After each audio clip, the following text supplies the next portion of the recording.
রাত পোহালে পবিত্র ঈদুল আজহা। অধিকাংশ মানুষই কম বেশি কোরবানির মাংস ফ্রিজে সংরক্ষণ করে থাকেন।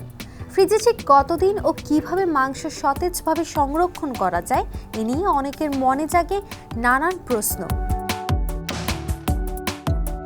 বিভিন্ন উপায়ে কোরবানির মাংস সংরক্ষণ করা যায়, তবে এমনভাবে সংরক্ষণ করতে হবে যাতে এর স্বাদ ও পুষ্টিগুণ বজায় থাকে। আবার বাসার ফ্রিজে জায়গা স্বল্পতার কারণে অনেক সময় মাংস সংরক্ষণ নিয়ে বেশ ঝামেলায় পড়তে হয়। তবে আপনি চাইলে ফ্রিজ ছাড়াই কয়েকটি পদ্ধতিতে গরুর মাংস সংরক্ষণ করতে পারবেন। গরুর মাংস সংরক্ষণের 5 উপায়। মাংস ভালোভাবে ধুয়ে পরিমাণ মতো হলুদ, লবণ মাখিয়ে পানি দিয়ে জাল দিতে হবে। এই মাংস দিনে অন্তত 2 বার জাল দিলে দীর্ঘদিন ভালো থাকবে। মাংস লম্বা লম্বা করে কেটে নিন, এরপর এতে লবণ হলুদ মেখে রোদে শুকিয়ে রাখুন। দেখবেন মাংস অনেকদিন অবধি ভালো থাকবে। রোদে শুকানো মাংস রান্নার আগে হালকা গরম পানিতে ভিজিয়ে রাখতে হবে।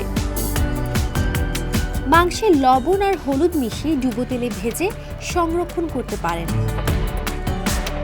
লবণ ও লেবু রস মাখিয়ে বড় বড় টুকরা ও কুচি মাংস কিমা করে সংরক্ষণ করতে পারেন।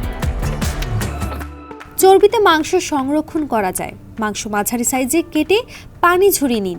একটি পাত্রে বেশি পরিমাণে চর্বি দিয়ে তাতে মাংস দিন। চর্বি দেওয়ার সময় মনে রাখবেন মাংস যেন চর্বির অন্তত আধা ইঞ্চি নিচে ডুবে থাকে। এবার পরিমাণ মতো লবণ এবং গরম পানি, মশলা ও তেজপাতা দিন। মাংসের অন্য সব মশলা দিলেও বেশি স্বাদ হয়, তবে তা দিতে হবে পরিমাণে সামান্য। চুলায় আঁচ বাড়িয়ে জাল দিন। সব চর্বি গলে গেলে খেয়াল করুন মাংসে পানি আছে কিনা। যদি পানি থাকে তা শুকিয়ে নামিয়ে ঠান্ডা করে ঢেকে রেখে দিন। পাত্রটি এমন জায়গায় রাখুন যেন চুলার তাপ বা গরম কম লাগে। প্রথম সপ্তাহে 2 বার এবং পরের সপ্তাহে অন্তত 1 বার মাংস জাল দিয়ে রাখুন। ডেস্ক রিপোর্ট, সমকাল।